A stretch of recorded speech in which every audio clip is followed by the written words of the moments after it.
안녕하십니까. 하루의 경제 주식 마무리 경주마입니다. 미국의 경제 상황이 우리 시장에 또다시 부담을 주고 있습니다. 문제가 또 심지어 한 개가 아니라 트리플입니다. 지금 은행 파산 위험 아직 끝이 난 게 아니라고 하는데 금리는 또 인상이 가능성이 굉장히 유력하게 점쳐지고 있고 이런 와중에 또 미국의 국가 부도 리스크까지 굉장히 걱정이 정말 이만저만이 아닌데요. 오늘 일부 이 이슈들 한번 완전 정복해보겠습니다. 대한민국 최고의 경제평론가 두 분 나와 계십니다. 어서 오세요. 네, 안녕하십니까. 안녕하십니까. 네, 안녕하세요. 일단 오늘 시장 굉장히 좋지가 않았습니다. 지금 장중에 코스피 보니까 2,500선도 깨지는 것 같더라고요. 역시 미국 시장 영향이 있었다고 봐야겠죠. 그렇습니다.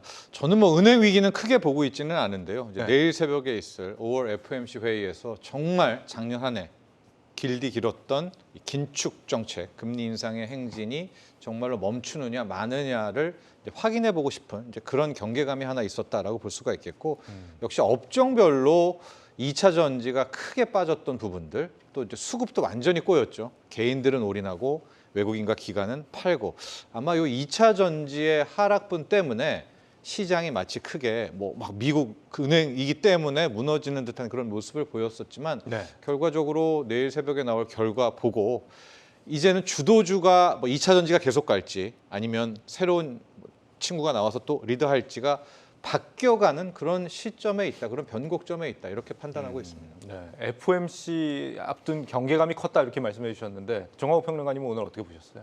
네, 말씀해주신 대로 역시나 FOMC라 워낙 빅 이벤트다 보니까는 그 부분이 있고 또 한 가지는 간밤에 이제 옐런 장관이 부채 한도 시한에 대해 가지고서 6월 1일로 시장의 예상보다 좀 빠른 시기를 얘기를 했습니다. 그 점도 부담으로 작용을 했던 것 같습니다. JP 모건 회장이 이제 은행 리스크 거의 끝났다 이렇게 얘기를 했는데 이 말이 좀 약간 결국에는 그냥 안 맞았던 것 같아요. 역시 믿을 게 못 됐습니다. 지방은행 위기설이 또 지금 불거지고 있습니다. 근데 저는 제이미 다이먼 회장 말이 맞다고 보는 쪽이거든요. 그러세요? 그러니까 주가는 간밤에 막 빠지고 네. BOA라든가 3%씩 빠지고 웰스파고도 그랬었지만 그건 일종의 쇼잉 효과라고 보고 있고 제이미 다이먼 회장의 말이 신빙성이 있다. 그 왜 그러냐면 이번에 이 퍼블릭 인수할 때도 보면 네. 거의 800억 달러의 유동성을 금융 당국이 지원해 준 거나 다름없습니다. 그러니까 퍼스트 리퍼블릭 은행에서 이미 300억 달러 손실 확정된 거는 그 FDIC가 떠안았죠. 네. 그리고 돈 부족하면 우리가 보강해 줄게라고 해서 500억 달러도 또 갖다 줬거든요. 이제 그런 상황에서 JP 모건 체이스가 이제 인수를 했고요. 물론 자산 부채를 다 떠안았고 사람들이 은행 위기 위험해 하는 게 일단 두 가지가 있겠죠. 첫 번째는 상업용 모기지. 이 채권이 이제 금리 오르고 임대료 안 되고 고용 안 되고 경기 침체되면 저거 터진다라고 했던 거 하나. 네. 그리고 이제 기존의 많은 은행들의 위기처럼 작년 한 해 동안 긴축하면서 갖고 있었던 보유 채권 가격들이 급락했던 부분들인데 다이먼 회장은 아마 좀 이따 우리가 FOMC 얘기를 하겠지만 동결 랠리가 이제 시작된다. 이제 긴축은 끝이 났다라는 쪽을 굉장히 확신하는 것 같아요. 그럼 만에 하나 금리를 더 못 올린다라고 한다면 나타나는 첫 번째 현상은 시중 금리가 빠르게 떨어지겠죠. 그러면 지금 모기지 채권 부실 갖고 있었던 채권 가격 급락 이런 부분들에 대한 것도 이제 시중 금리가 떨어지기 시작하면 또 해결되는 건 아니겠습니까? 네. 하고 또 다른 은행 위기가 불거져. 그 금융 당국이 또 돈 태워줘. 이런 식이라면 물론 간밤에 큰 폭의 주가 하락도 나온 은행주들도 있었지만 은행 위기라는 요 재료는 끝났다라는 게 아니라 이제는 수면 밑으로 나중에 터지겠죠. 나중에 가라앉았다라고 판단하고 있습니다. 네. 근데 예를 들면 경기가 침체되고 있는 거는 맞으니까 일반 시민들 입장에서는 돈을 찾아야 되는 수요들이 계속 있을 것만 같은 그런 예상도 되고 은행 파산, 뱅크런 관련해서 계속 문제가 될 여지도 있지 않을까. 그리고 지금 지방은행까지 하면은 벌써 5번째 지금 이슈가 계속 불거지고 있는 거잖아요. 괜찮은 상황이라고 보세요, 정하우 평론가님도? 네, 그러니까 경기가 이제 둔화되고 있는 것은 분명히 보입니다. 네. 그렇지만은 사실 이제 미국 내에서 나오는 데이터를 보게 되면 지금 이제 그 소득 대비 해가지고서 소비한 거 따지면 저축률이 나올 거잖아요. 네. 그 저축률은 놀랍게도 작년 6월 말을 6월을 저점으로 해서 지금 다시 올라오고 있습니다. 아, 그래요? 그래서 미국에서는 사실 이제 경기가 굉장히 나빠질 것이다. 그리고 고용시장이 나빠질 것이다라고 얘기를 하니까 어찌 보면은 자기가 버는 돈 대비해서 과소비를 해오다가 이제는 그걸 또 조금은 아껴가기 시작하는 상황이고요. 그래서 사실 미국 쪽에서 예금이 뭐 가령 MMF 대비해서 매력이 떨어진다. 그래서 돈을 빼앗기고 있다. MMF 쪽으로 라는 거는 이해를 할 수 있는데 미국이 전체적으로 지금 시장에서 뭐 유동성이나 문제가 생긴다. 그렇게는 안 보이는 것 같습니다. 어제 같은 경우 사실 이 미증시 3대 지수가 모두 다 조정을 받았고 특히 이제 대형 은행주들도 약세를 보였는데 말이죠. 사실 중소형 은행들 같은 경우는 뭐 위험에 처해 있다라는 얘기를 우리가 많이 했어도 여기서 나온 돈이 또 대형 은행으로 가니까 대형 은행은 괜찮다 이런 얘기를 많이 했었잖아요. 근데 대형 은행주가 약세를 보이는 거는 어떤 이유라고 봐야 될까요, 그러면? 기본적으로 지금 웃긴 일들이 벌어지고 있는데 네. 돈이 많은데 은행은 돈이 없고요. 지금 MMF 쪽으로만, 그 은행이 위험하다라는 이런 확산 때문에 다 MMF로 좀 가 있거든요. 네. 그러니까 다시 당국이 MMF 거를 빼다가 은행한테 갖다 주는. 그러니까 그냥 은행에만 사람들이 돈 두면은 해결될 문제가 어떤 이런 심리적인 불안 이런 것들 때문에 쿠션을 돌려가지고 이렇게 계속 해결을 하고 있어요. 이 자금 부분들을.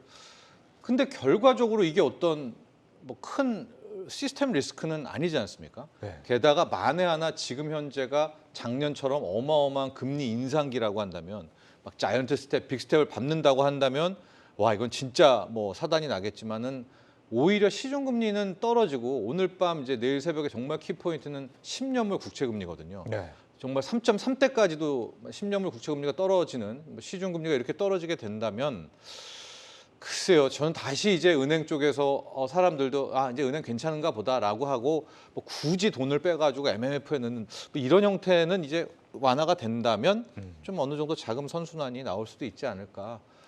제가 너무 지금 낙관하고 있는 건가요? 그러나 저는 이제 은행 재료는 일단 끝이 난 재료다. 제 생각은 그렇습니다. 일단 두 분 다 낙관하고 있는 것처럼 지금 들리거든요. 사실 뭐 월가 CEO들 같은 경우는 뭐 일부 분들은 뭐 아니다 뭐 두 번째 위기의 물결이 지금 오고 있다 뭐 이렇게 말씀하시는 CEO도 계신 것 같은데 정광훈 평론가님도 지금 상황에서 은행 리스크는 어느 정도 좀 마무리 단계다 이렇게 보시는 거예요? 네, 저는 뭐 계속해가지고서 위험이 낮아져가고 있는 단계다라고 생각을 합니다. 그러니까 왜 그러냐면 맨 처음에 SVB 문제가 터졌을 때예요. 그때 당시에 연준에서 급전을 은행들이 가져간 금액이 한 2,200억 달러 정도가 됩니다. 네. 여기에다가 연방 이제 예금보험공사에서 이제 페이퍼 컴퍼니를 만들어서 지원을 해준 금액이 1,800억 달러 정도가 되거든요. 근데 SVB하고 시그니처는 둘 다 매각이 되었기 때문에 예금보험공사 하는 1,800억 달러는 사실상 해결되었다고 봐야 되고요. 그 다음에 연준에서 급전으로 나간 금액 중에서는 이제 그 800억 달러 이상이 감소를 했습니다. 네. 그러니까는 한번 금액이 확 줄어든 거죠. 해소가 되면서. 그 다음에 퍼스트 리퍼블릭 사태가 터졌는데 퍼스트 리퍼블릭이 이 남아 있는 이제 연준 관련해 가지고서 급전 금액의 절반 이상을 차지하는 걸로 드러났거든요. 근데 이 퍼스트 리퍼블릭도 JP 모건으로 넘어가서 이 사태가 종결이 된다라고 하면은 이제 남은 금액은 한 600에서 700억 달러 정도만 남게 되는 겁니다. 네. 그러니까는 금액은 계속 줄어들고 있고 우리가 문제라고 하는 그런 곳들의 사이즈 같은 것들도 점점점 줄어가고 있는 거죠. 그러면은 그 작은 곳들의 상황은 어떠하냐라고 봤었을 때 이 문제가 애초에 터진 거는 SVB 자체가 본인들이 이제 그 채권을 사놨는데 여기에서 미실현 손실이 어마어마하더라. 근데 이게 금리가 올라가 버리는 채권 가격이 떨어져서 그 이제 그 기록되지 않은 손실이 되게 많다. 이게 문제였었잖아요. 네. 근데 그 이후에 실제로는 장기 금리가 떨어져서 이번 분기에 발표한 실적들을 보게 되면 대체로 은행들이 다 잘 나왔거든요.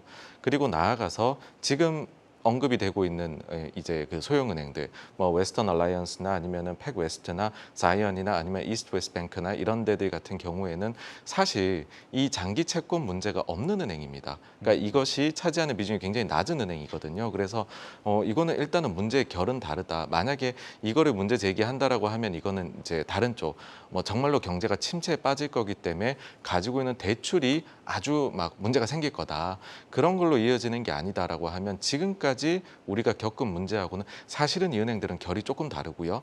그리고 실적 발표 때 보게 되면 예금이 오히려 들어오고 있다라는 얘기도 하고 예금자 보호 대상의 비중이 이제 예금 중에서요. 그게 또 높아졌다는 얘기도 많이 하거든요. 그래서 일단은 당시 3월 상황하고는 좀 차이가 많이 난다라는 거를 말씀을 드리고 싶습니다. 네. 두 분 다 낙관하는 말씀을 주셨으니까 믿고 가겠습니다. 네. 은행 파산 리스크는 일단 없다. 뭐 여기까지 정리를 해보고요. 자, 이렇게 은행 파산 이슈와 함께 우리를 굉장히 불안에 떨게 하는 이슈가 또 있습니다. 미국에. 지금 바로 국가 부도 우려, 디폴트 이슈입니다.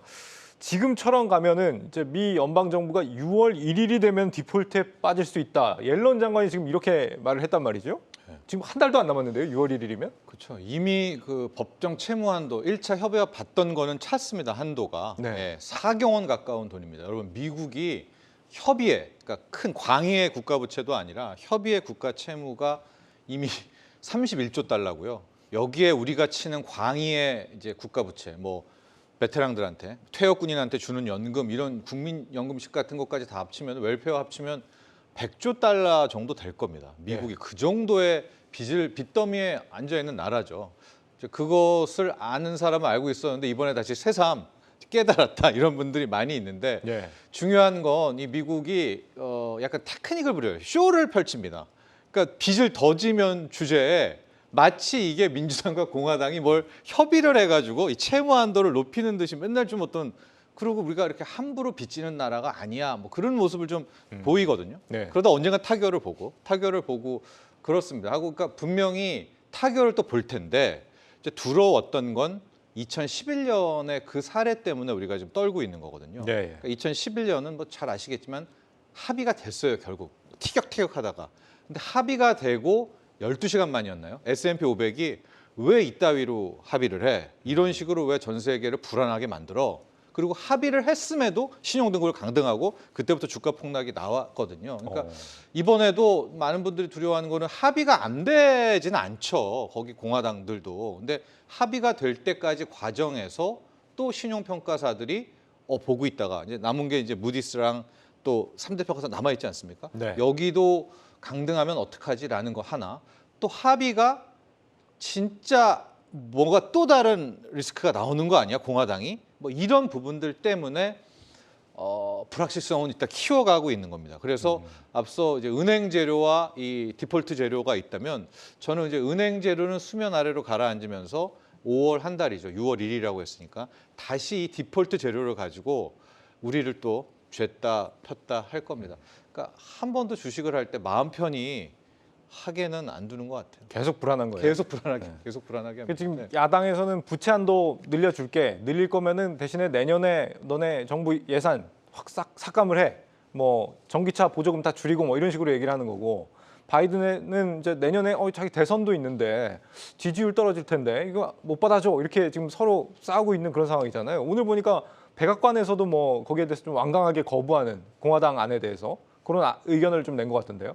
네, 사실 며칠 전에 이미 공화당이 지난 선거를 통해서 하원을 장악했지 않습니까? 그러면서 하원에서 별도로 본인들이 이 부채 한도에 대해 갖고 어느 정도까지 해야 되느냐 통과를 시켰습니다. 근데 이 통과된 내용을 보게 되면 일단 일정 부분은 늘려주는 걸로 되어 있기는 한데 근데 계산을 해보면 결국에는 이게 또다시 문제가 불거지는 시기가 닥치는데 그게 내년도에 있을 미국 대선 직전인 거죠. 네. 그러다 보니까는 바이든 대통령 입장에서는 지금 안 그래도 재선에 다시 나가겠다라고 선언을 한 상황에서 내년에 가장 문제가 이슈가 돼 적자 재정 너무 많이 펼친 부채에 대한 문제를 대통령 선거 직전에 겪게 된다라고 하면 받아들일 수가 없는 것이고요. 네. 그러다 보니까는 하원에서 이걸 통과시키자마자 거부권 행사를 바로 그냥 공개적으로 얘기를 했습니다. 그래서 그 과정에 지금은 있는 것이다라고 보시면 될 것 같고요.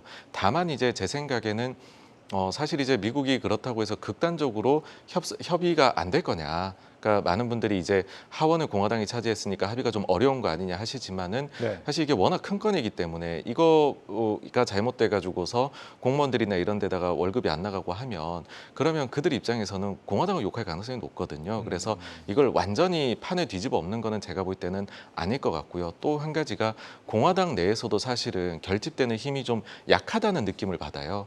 왜 그러냐면 지금 하원에서 비록 통과는 됐지만 네. 원래 공화당이 이번에 222석을 가지고 있거든요. 근데 이번에 보니까는 반대표가 좀 있었던 거죠. 통과를 할 때 217표가 찬성으로 나왔고요. 반대가 215표였기 때문에 한 표만 추가로 반대가 나왔어도 자기네들이 장악하고 있는 하원에서도 그게 통과가 안 됐을 수도 있는 상황입니다. 네. 그래서 요 이슈는 저는 그래서 너무 심각하게는 네. 이제 그러니까 너무 벼랑 끝 전술을 안 쓰지 않을까 그렇게 보고 있습니다. 공화당 안에서도 반란표가 있었다. 네, 그렇습니다. 뭐 지금 두 분 말씀하신 것처럼 실제로 지금까지 한 번도 이 타결이 안 된 적이 없었다라는 것 때문에 여전히 사람들이 이번에도 이제 당연히 타결이 되겠지라고 생각을 할 법한데, 근데 시장의 지표를 보면 또 그렇지도 않은 부분이 있습니다. 그러니까 어제 기준 미국의 5년물 CDS 프리미엄을 보면 73.71이다. 이게 2000년대 들어서 가장 높은 수준이고 중국보다도 높아진 CDS 프리미엄이라고 하잖아요. 이거는 뭐 이번에 뭔가 좀 다르다 이렇게 생각하는 시각들이 있는 거 아니에요?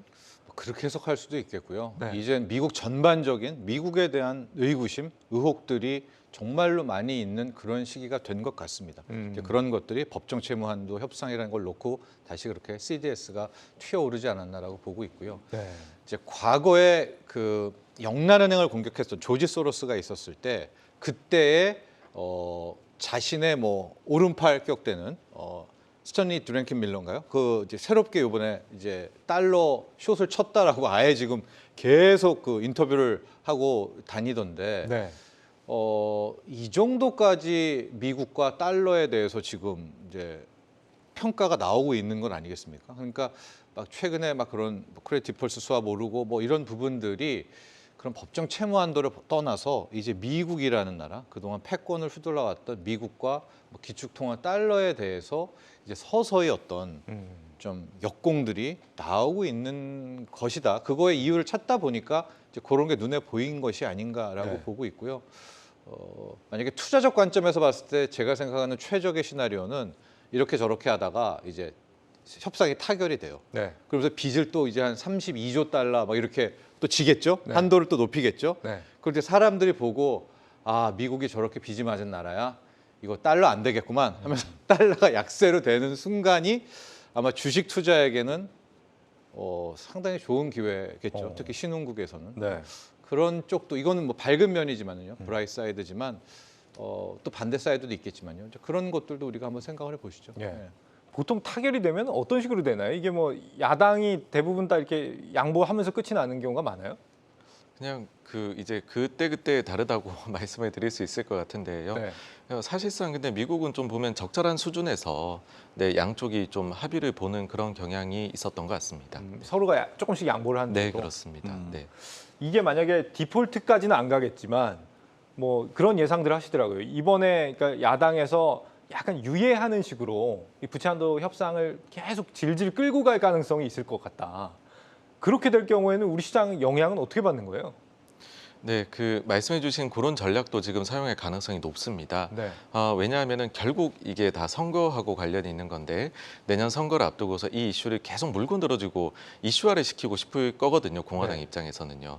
근데 이제 현실적으로는 이걸 또 판을 깨버리면 본인들의 정치적 부담이 너무 크고 하지만은 좀 복합적으로 봐야 될 것 같습니다. 왜 이번에 부채한도 협상이 사실 어떻게 보면은 연례적으로 벌어지는 일임에도 불구하고 더욱 주목을 받느냐라고 하면은 금리를 많이 올렸거든요. 그러니까는 뭔가 금융시장에서 유동성이 사라지고 불안감이 느껴지는데 부채 한도까지 들어온 거죠. 그리고 또 한 가지가 최근에 은행이 부도가 나면서 은행 시스템에 문제가 생긴 것 아니냐라는 또 걱정이 되어 있는데 이 상황에서 부채 한도가 들어온 거다라고 보거든요. 그래서 네. 만약에 부채 한도 이슈를 경기를 계속해서 끌고 간다라고 하게 되면 그러면 금리를 올린 것이 경기 침체나 이런 데 영향을 줄 것이냐 여부, 그다음에 은행 사태가 지금 여기에서 좀 잘 마무리가 되어 갈 것이냐, 그 점이 긍정적으로 변한다 그러면 사실 시장에서는 뭐 3개월마다 계속 유예가 된다라고 하면 그렇게까지 리스크로는 안 여길 것 같고요. 근데 그게 아니라 이 이슈들이 살아있는 상태로 간다 그러면은 이제 스트레스 강도는 계속 높아지지 않을까 그렇게로 봅니다.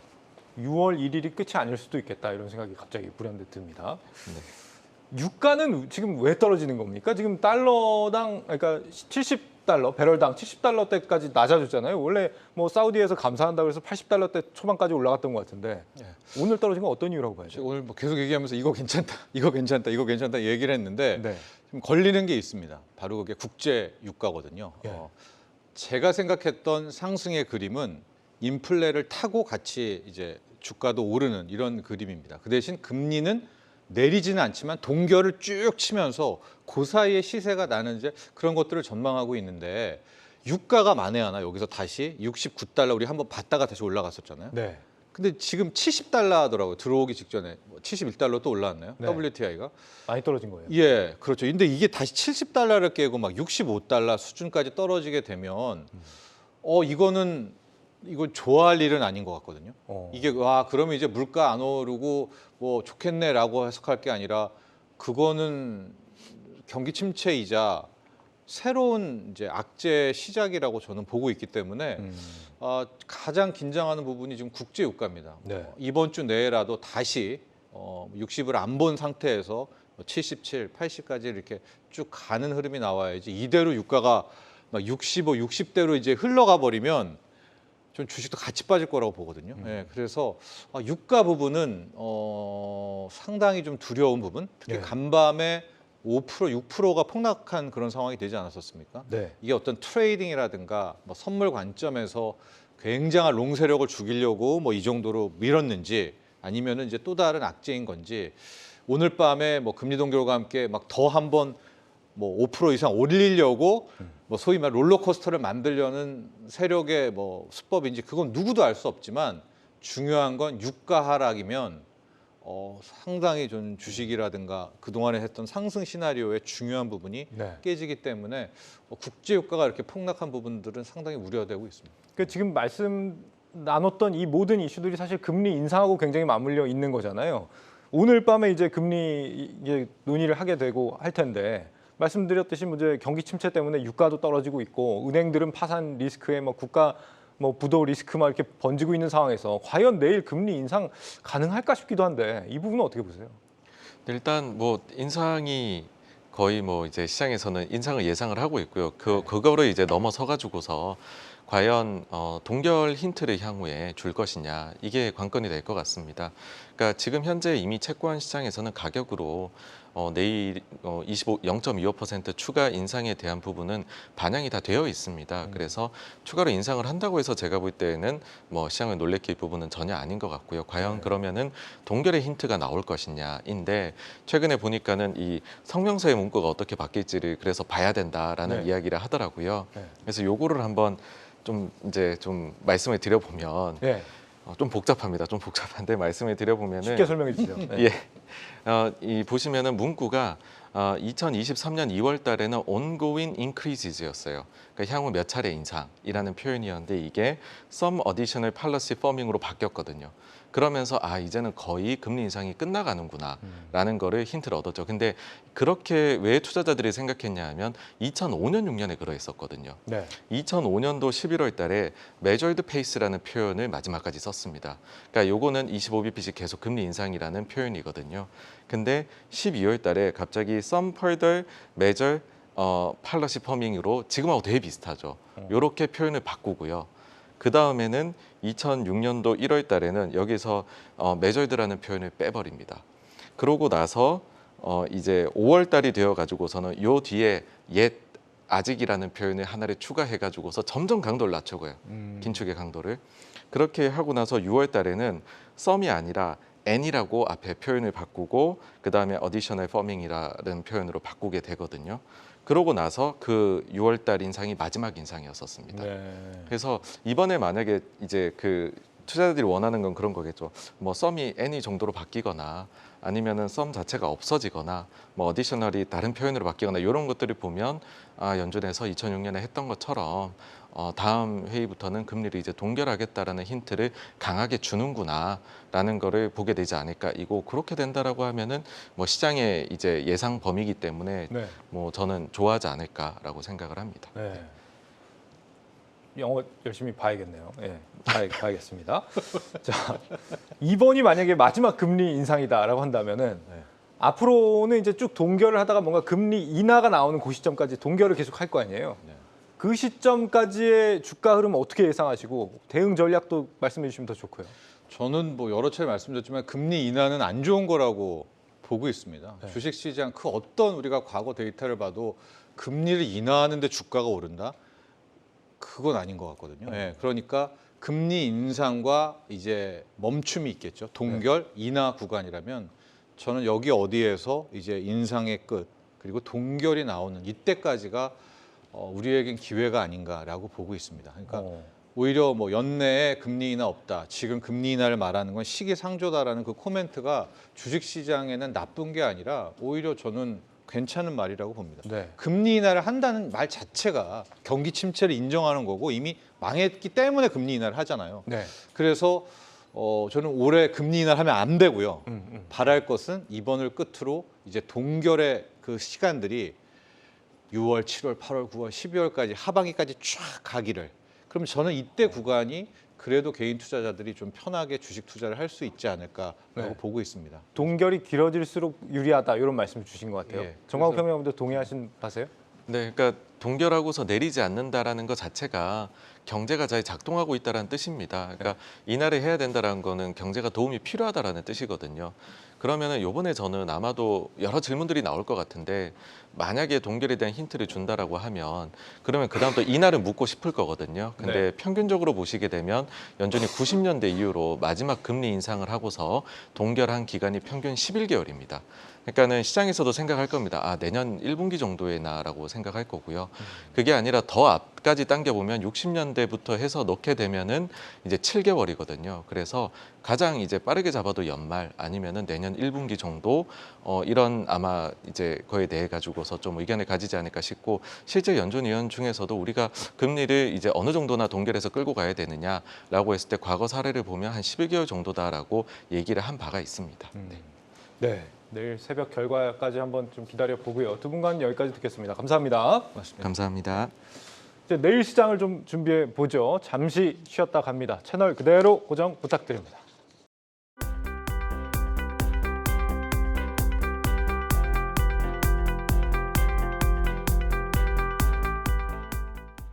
네, 오늘 시장 특징주와 내일의 주도주 예상해보는 경주마 시그널 이어가겠습니다. 이 어색한 콤비 오랜만에 뭉치셨습니다. 이상로 대표님, 원상준 차장님 나오셨습니다. 어서 오세요. 네, 반갑습니다. 반갑습니다. 반갑습니다. 오늘은 또 얼마나 불편한 동거를 이어가실지 기대가 되는데. 벌써 정장 색깔부터 안 맞습니다 지금. 네, 그러니까요. 그러네요. 네.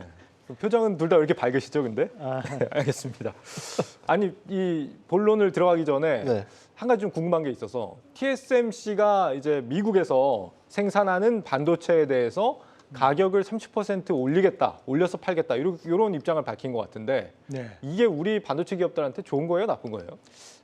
뭐 저부터 한번 말씀드리면 우선은 현재 미국에 들어가는 이제 TSMC 같은 경우에도 반도체 지원법에 대한 부분을 똑같이 적용을 받게 됩니다. 말 그대로 우리 삼성전자나 SK하이닉스뿐만이 아니라 TSMC의 입장에서도 이 반도체 지원법이 상당히 불합리하다는 생각을 계속적으로 하고 있던 단계였거든요. 네. 그렇다 보니까 오히려 이제 지금 TSMC 같은 경우에 우리는 그러면 가격 인상을 하지 않으면 도저히 이제 미국에서는 사업을 하기가 힘들다라는 얘기를 계속적으로 해왔던 상황들이었고 실제로도 대만에서 생산하는 것보다 약 50% 정도 가격이 더 든다는 본인들의 통계 자료를 들이댔단 말이죠. 근데 그런 상황 자체를 본다면 결국 지금 현재 미국 내에서에 대한 부분 자체 3나노와 4나노에 대한 부분을 계속적으로 얘기하고 있는데 삼성에도 대단히 긍정적인 부분이 될 수 있다고 저는 판단합니다. 결국 수율을 어떻게 올리느냐에 대한 문제가 아니라 일단 기본적인 가격 자체를 올린다는 것은 삼성에서 좀 더 추격자 입장에서 여유가 생긴다는 거죠. 네. 왜냐하면 미국 내에서도 TSMC에 대한 점유율은 여전히 높은 상황이 연출되고 있기 때문에 삼성에서는 상당히 조금 불리했던 것이 낮은 수요를 가지고 TSMC에 대한 가격을 맞추려고 하다 보면 영업이익률이 당연히 줄 수밖에 없는데 먼저 TSMC가 저런 식으로 가격을 올려주는 정책을 펼친다면 쫓아가는 삼성전자 입장에서도 뭐 좀 더 긍정적인 부분으로 우리가 해석할 수 있는 그 부분이 주가에 이미 선반영이 조금씩 되고 있는 부분이 아닌가 그렇게 추정을 해볼 수 있겠습니다. 네. 오늘 시장은 일단 하락하면서 끝이 났거든요. 네. 뭐 전반적으로 부진한 것 같은데 오늘은 좀 어떻게 보셨어요? 오늘 시장? 일단 오늘 시장 같은 경우에는 뭐 우리도 부진했지만 네. 뭐 일본하고 중국은 휴장이었습니다. 휴장인 가운데 뭐 홍콩, 대만 네. 그리고 이제 최근에 이제 금리 이슈가 있었던 호주 뭐 이런 데 다 약세였습니다. 아마도 FOMC를 이제 앞두고 연준 스피커들의 현 경기 상황에 대한 코멘트와 그리고 혹시나 거기서 있을지 모를 아니면 혹시나 얘기를 안 할지 모를 금리 인상 종료에 대한 단서 그거를 좀 기다리면서 서로 좀 눈치를 보는 듯한 그런 모습이었다라고 보여지고 뭐 그런 것들이 오늘 우리나라 시장에도 고스란히 이렇게 녹아 있는데 뭐 그런 이유도 있지만 일단 우리나라 같은 경우에 최근에 이제 뭐 수출입 동향이라든지 이런 것들이 워낙 좀 지표들이 안 좋게 나오고 이런 네. 모습들이 아무래도 좀 투자 심리를 전반적으로 특히 코스피 시장 같은 게 좀 위축을 시키는 게 아닌가라고 네. 좀 느껴졌습니다. 그러니까 뭐 반도체며 자동차며 2차 전지며 대형주들은 뭐 가리지 않고 다 네. 그냥 부진하던데요. 네, 뭐 지금 오늘 시장은 FOMC를 앞두고 좀 관망에 대한 성격이 좀 강했다라고 보고 결국에는 이제 금리 인상에 대한 부분이 기정사실화가 되어 있는 부분이지만 지금 시장은 6월 달에 발표될 수 있는 이제 점도표에 대한 공개에서 연말에 금리가 과연 지금까지 발표됐던 것보다 또 좀 더 높은 곳을 향하지 않을까라는 우려감도 함께 있다고 봐야 되거든요. 네. 그러면 시장에 대한 분기점으로 볼 수 있는 것은 5월 10일 날 발표될 수 있는 미국의 CPI, 그러니까 물가 상승률이 기존의 예정치였던 5%에 하회할 것이냐 아니면 상회할 것이냐에 대한 부분이 지금 현재는 분수령이 될 가능성이 높다라고 보는 게 맞죠. 다만 현재 시장에서 긍정적으로 볼 수 있는 것은 오늘 시총 상위 종목군들이 대부분 다 하락을 했음에도 불구하고 페라이트 관련된 기업들에 대해서 대규모 상승세가 또 나타났다는 겁니다. 네. 그 페라이트가 말은 뭡니까? 페라이트라는 것은 이제 우리가 세라믹에 대한 원재료를 구현하는 화합물을 만들어내는 일종의 자성체를 가진 물질을 뜻하는 부분인데 네. 지금 현재 이런 자성체를 가진 물질들을 과거 같은 경우에는 히토류로 많이들 써왔던 것을 지금 대체제에 대한 역할로 이제 이런 그 페라이트로 대체를 하겠다라는 얘기가 나오면서 지금 시장에서 이슈가 됐다고 봐야 되는데요.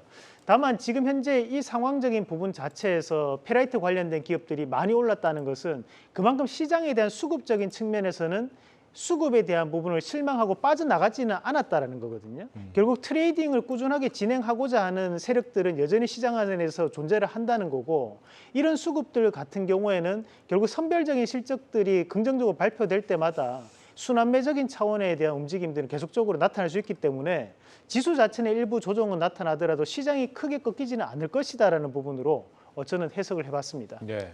이 페라이트 히토리 관련된 종목들 네. 오늘 굉장히 강세를 보였는데 지금 이 안에 보면은 뭐 여러 가지 복잡한 네. 종목들이 많이 껴 있다고 들었어요. 이 중에서 좀 제대로 된 종목 좀 말씀해 주실 만한 게 있어요? 우선은 이제 저희가 지난주에 히토류 관련된 부분을 공부를 같이 했었는데요. 경주마를 통해서.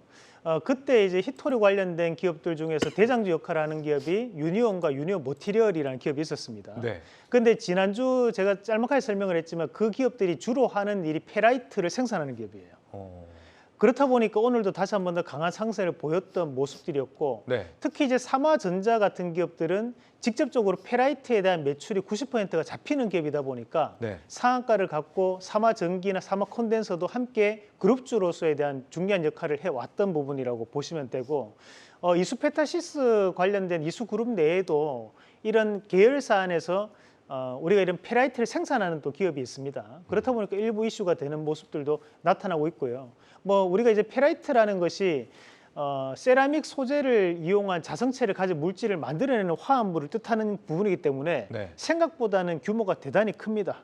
그래서 우리가 이것을 선별적으로 봐야 되는 부분도 있고 일종의 테마적인 부분 자체에서 뭐 특허라든지 연구 개발하는 기업들 오늘 상한가를 가는 기업들이 많이 발생을 했지만 이런 것들은 일부 저는 테마에 대한 움직임을 보고 대신에 이런 페라이트를 만들 수 있는 것이 산화철을 이용한 화합물을 구성하는 그 금속들이 있거든요. 네. 그 예를 들면 망간이라든지 바륨이라든지 또는 지금 아연이라든지 하는 기업들도 오늘 대부분 다 반등이 나타났어요. 그 말은 지금 이런 금속 비철 금속들은 중국에 대한 영향도 또 받게 되는 부분이잖아요. 네. 그리고 2차 전지에서 주요 금속들로 포함이 돼 있고 그렇다는 것은 중국과에 대한 관계가 계속적인 소원해짐에 따라서 이런 비철 금속 관련된 기업들은 실적도 동반되면서 연속적인 상승세를 좀 더 보일 수 있지 않을까라는 측면으로 저는 차라리 이제 비철 금속 관련돼서는 실적이 나오는 기업들이니까 그쪽으로 선별적 접근을 하는 것도 저는 긍정적인 방법이 아닌가라는 말씀을 드리고 싶습니다. 한중 관계 악화의 어떤 수혜주 이렇게도 생각해 볼 수 있겠네요. 그렇죠.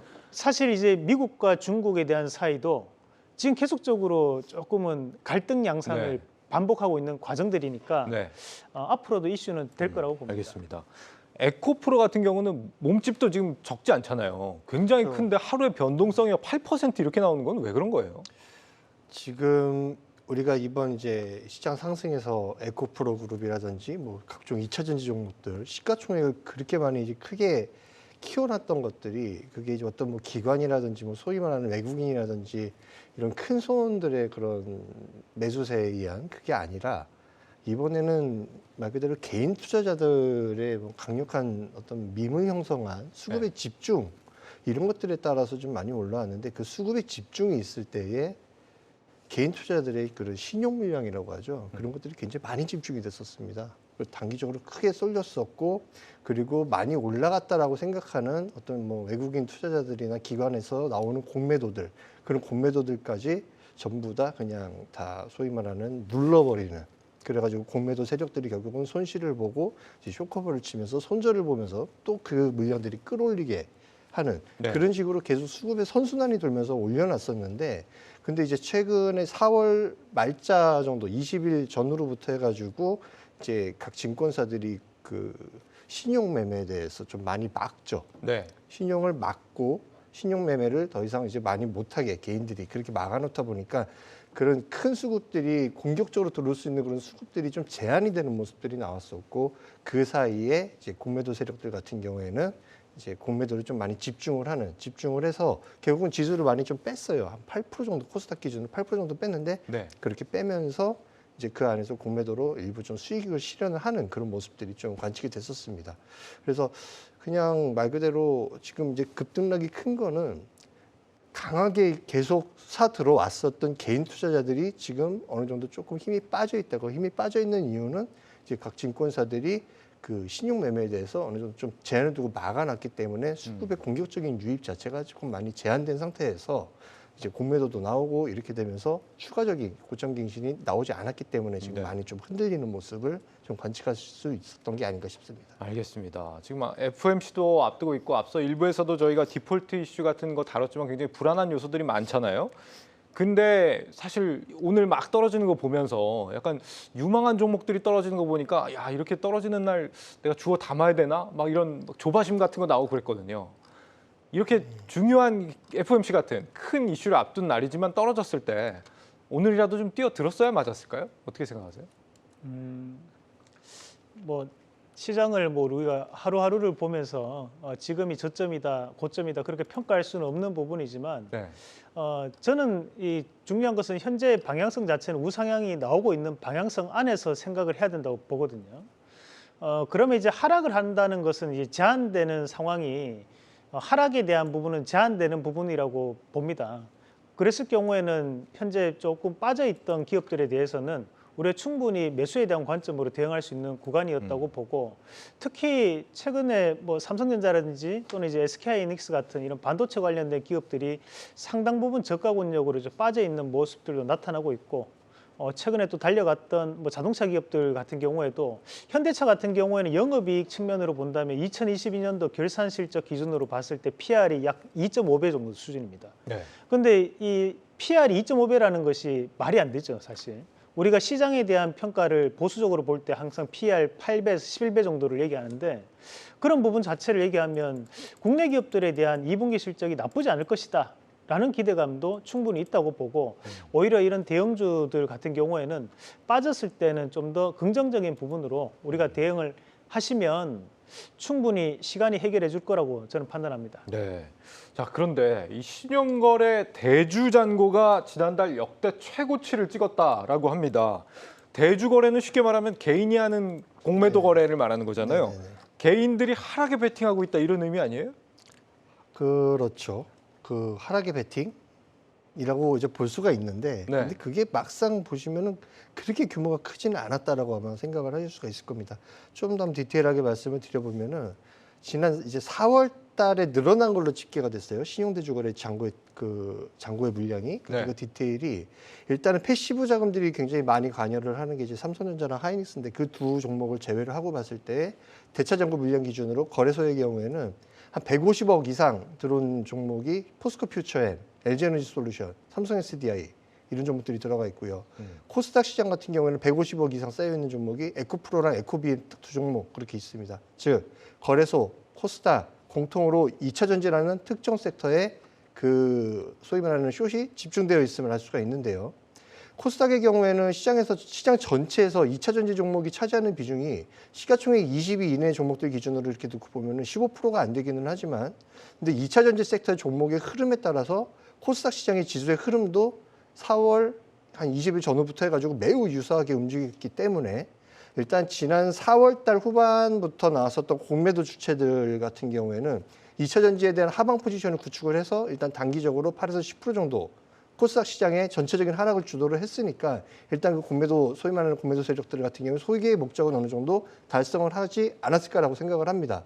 일단은 코스닥 기준으로 지금 한 60일 이동평균선이 지지를 받고 난 이후에 대주잔고 물량 자체가 그게 400억대까지 올라가 있었는데 그 물량이 깨지고 지금 다시 300억대로 줄어들었기 때문에 대주가 어느 정도 그 상원이 됐다고 볼 수가 있고, 그런 하락 베팅에 대한 자금들의 흐름은 지금 어느 정도 그래도 쉬고 있는 게 아닐까라고 추측이 되고, 현 위치에서 더욱 더 강한 뭐 코스닥 하방에 대한 베팅은 어느 정도 좀 그래도 제한적이다라고 생각이 듭니다. 하방 압력은 앞으로 좀 제한적이다. 60일선 지지를 받으면서 그 하방으로 베팅했었던 자금들 같은 경우에는 어느 정도 청산을 하지 않았을까라고 추정이 됩니다. 이런 하방에 베팅하는 개인 공매도 하시는 분들 네. 어떻게 생각하세요? 수익 나기 힘듭니다. 수익 내기 힘든가요? 네. 저는 모르겠습니다. 이게 상당한 악플이 또 저에게 올 수 있을 것 같은데 그래도 저의 개인적인 의견을 뭐 솔직히 말씀드린다면 네. 저는 지금까지 주식을 하면서 하방에 베팅해서 수익 난다는 분들은 한 번도 못 본 것 같아요. 오. 사실 상방을 베팅을 한다고 해서 수익 나시는 분들은 꽤 많이 봤거든요, 사실. 근데 하방을 베팅한다고 해서 수익 나신 분들은 못 봤습니다. 그러고 보니까 저도 많이 못 들어본 것 같아요. 네, 사실 저도 과거에 코로나 때도 제가 이 방송 나와서 그때 1439포인트가 마지막 포인트였거든요. 그때도 이제 여기서 이제 갈 수 있다라고 희망에 섞인 말씀을 드릴 때 그때도 악플이 엄청 났습니다. 근데 그분들 안에서는 800포인트 간다, 1200포인트 간다 말들이 엄청 많았어요. 네. 아직까지 시장이 더 빠질 건데 쟤 무슨 소리 하냐. 결국에는 올랐잖아요. 그분들은 여전히 지금도 빠지면 더 빠질 거야. 봐, 내 말 맞지? 이렇게 얘기하지만 실제로 돈을 벌 수 있냐 없냐를 봤을 때 우리가 주식의 시장에 참여하시는 분들은 일단 시장이 상승을 해야지만 돈을 버는 구조입니다. 우리가 인버스에 대한 부분에서 90%, 100%에 대한 비중을 가져가시는 분은 없다고 봐야 되거든요. 예. 그 부분을 감안해서 보면 그래도 시장은 상승할 수 있다라는 그런 희망을 가지고 시장을 보셔야지만 저는 주식 투자를 하시는 분들은 그래야지만 수익이 날 거라고 저는 말씀드리고 싶습니다. 네. 우리는 상승할 만한 종목들 계속 찾아보죠. 네. 그런 의미에서 지금 현대 기아차가요. 지난달에도 미국에서 또 역대급으로 판매가 됐다는 얘기가 있네요. 뭐 잘 팔렸다고 하는데, 네. 근데 이거 현대기아차 지금 그 IRA법 때문에 불리한 거 아니야? 어떻게 그렇게 잘 팔리지라고 이제 생각을 하실 수가 있습니다. 네. 일단은 미국 IRA법 IRA법 때문에 차별받았던 거는 순수 전기차인 아이오닉 5랑 뭐 EV6 같은 종목들, 종목이 아니고 자동차네요. 그런 자동차들인데 이런 네. 자동차들 같은 경우는 미국산 전기차들이랑 아예 경쟁 자체가 현재는 안 되는 상황이고요. 그래서 뭐 잘 안 팔리고 있다라고 보시면 되고 결국에는 지금 미국 현지 소비자들한테 상품성이 먹히는 거는 하이브리드 SUV 종류들 이런 것들이 굉장히 지금 잘 팔리고 있고 그거에 대한 판매 집중 전략 그걸 이제 현대기아차에서는 좀 밀고 있으면서 4월달 판매량을 계속 끌어올리고 있다라고 합니다. 그러면서 지금 2025년도에 이제 미국 현지 전기차 공장 설립이 될 때까지의 점유율 유지를 위한 지금 시간을 좀 벌고 있다라고 보여지는데, 네. 근데 지금 뭐 최근에 뭐 테슬라가 가격을 올려서 그것 때문에 현대기아차가 잘 팔릴 것이다라는 관점으로 이게 지금 접근을 하면서 현대기아차가 그래서 미국에서 잘 팔린 거 아니야?라고 이제 보실 수 있는데, 근데 문제는 그 테슬라가 이번에 가격을 올린 그 모델들의 타겟층이랑 최근에 현대기아차가 잘 팔리고 있는 그 하이브리드 SUV랑 아예 그 고객 타겟층이 다르기 때문에 그거를 연관지어가지고 생각하기엔 무리가 있어 보이고 말 그대로 현대기아차의 최근에 그런 SUV의 상품성이나 이런 것들이 미국 시장에서 굉장히 이제 선호를 받고 잘 먹히고 있다라는 것들이 지금 이렇게 판매량으로 나온다라고 생각을 하시면 될 것 같습니다. 그러니까 앞서 1분기에 한번 증권사 컨센서스를 굉장히 뛰어넘었잖아요, 현대차가. 네. 그래서 4월에 이런 판매량이 나왔다고 했을 때 2분기 실적도 한번 기대해 볼 만하다는 생각도 들긴 하는데 한편으로 봤을 땐 가격이 좀 너무 부담스럽지 않나 하는 생각도 들고 지금 들어가도 괜찮은 단계인가요? 그 과거에 2008년도에도 1,300원 이상의 환율을 기록했을 때 그때부터 이제 현대차가 이름이 바뀌었죠. 네. 현대차미네이터라고 쉬지 않고 이제 올라간다고 그런 얘기를 많이 했었었는데 네. 그러면서 그때 같이 등장했던 것이 또 기아 차미네이터가 또 있었습니다. 그만큼 이제 현대기아차가 같이 달려가면서 2013년도까지 랠리를 이어갔었거든요. 그러면 우호적인 환경으로 바뀌었을 때에 대한 이런 현대기아차에 대한 상승 사이클 자체가 단기간에 상승 사이클이 이루어지는 부분은 아니었다는 거죠. 영업 환경에 대한 변화와 환율 환경에 대한 변화들이 주가에 대한 상승에 대한 원동력으로 작용했다라고 보고 네. 마찬가지로 지금도 현대기아차가 좋은 실적을 기록했던 세 가지 측면의 이유가 있는데 첫 번째는 이제 환율입니다. 현재 환율이 대단히 고환율 상황이기 때문에 기아차나 현대차 입장에서는 영업에 대한 경쟁력이 상당 부분 올라와 있는 상황이라고 볼 수 있고요. 그리고 이제 앞에서 이제 원 차장님이 얘기했던 것처럼 지금 미국 내에 판매되는 차들이 고사양 모델이 많이 팔립니다. 그러니까 과거 같은 경우에는 승용 모델이나 엘란 시리즈, 뭐 사실 보급형 모델이잖아요. 네. 그 최근에는 제네시스 모델이라든지 하이브리드 모델, SUV가 단가가 조금 더 높게 잡히다 보니까 충분히 지금은 그런 고마진에 대한 형태를 띠고 있다라고 좀 볼 수 있는 부분이고 세 번째는 이제 전장 부품들이 많아졌다는 거거든요. 과거에는 우리가 볼트, 너트 같은 것들은 팔아봤자 단가가 별로 안 남아요. 하지만 지금은 전장 부품들은 고부가치군에 대한 상품들이다 보니 지금 마진폭이 현대기아차가 3%대를 기록하여 최근에 7%대가 올라옵니다. 그 말인즉슨 현재의 흐름 자체는 이런 우호적인 환경이 맞물리면서 바뀌어가는 과정들이다 보니까 미국 내에서에 대한 전기차 인프라가 확장되면서 현대기아차에 대한 움직임도 계속적으로 우상향을 좀 더 나타내지 않을까라는 말씀을 드리고 싶습니다. 네.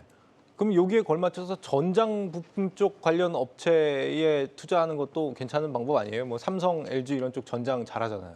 예, 전장 잘 하고 있는데 삼성, LG 이제 그 삼성, LG가 전장도 하니까 전장 컨셉으로 접근을 한다라고 보시기에는 네. 아무래도 삼성전자는 그냥 반도체 회사인 거고 그렇죠. 네. LG 같은 경우에는 물론 최근에 전장에 대한 비중을 굉장히 많이 늘리고 있고 그리고 이 LG 그룹 자체가 전장 그리고 배터리 뭐 말 그대로 지금 자동차의 껍데기를 제외하고는 전부 다 지금 만들려고 하고 있는 굉장히 자동차에 대해서 전기차 특히 이쪽에 대해서는 진심을 가지고 접근을 하고 있는데 네.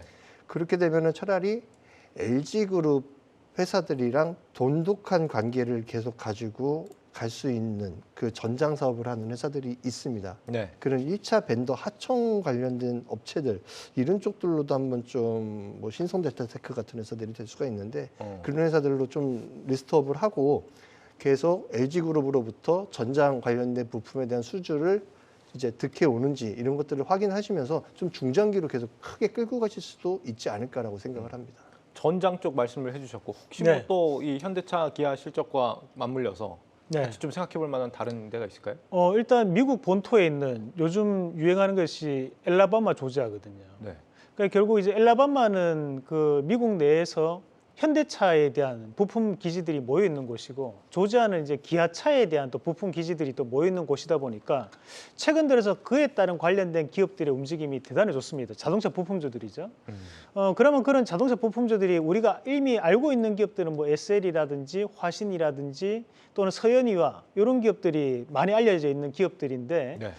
또 최근에 신고가를 오늘도 다시 한번 썼던 기업이 덕양산업이라는 기업이 있어요. 이 기업은 이제 배터리 모듈 팩을 만드는 회사다 보니까 전기차 시장이 확장될 때마다 또 그에 따른 수혜를 받을 것이다라는 기대감을 또 가지고 있는 거고, 현대 기아차가 미국 조지아에 2025년도까지 공장 자동화에 대한 공장을 완공을 목표로 하고 있습니다. 그러니까 그에 맞춰 가지고 자동차 부품주들도 진행을 하고 있는 단계에 보니 알려지지 않은 이런 저평가 관련된 기업들이 대단히 많습니다. 그래서 저는 자동차 부품주들을 계속 눈여겨보자. 과거 2008년도와 똑같은 흐름이 지금 연출되고 있다는 말씀을 드리고 싶습니다. 네. 내일 FOMC 금리 결정 이후에도 여전히 해결되지 않은 변수들이 많습니다. 이렇게 한 번씩 리스크가 부각이 될 때 비중 확대 기회로 삼아보시는 것도 좋은 방법이 되지 않을까 싶습니다. 내일 뵙겠습니다. 고맙습니다.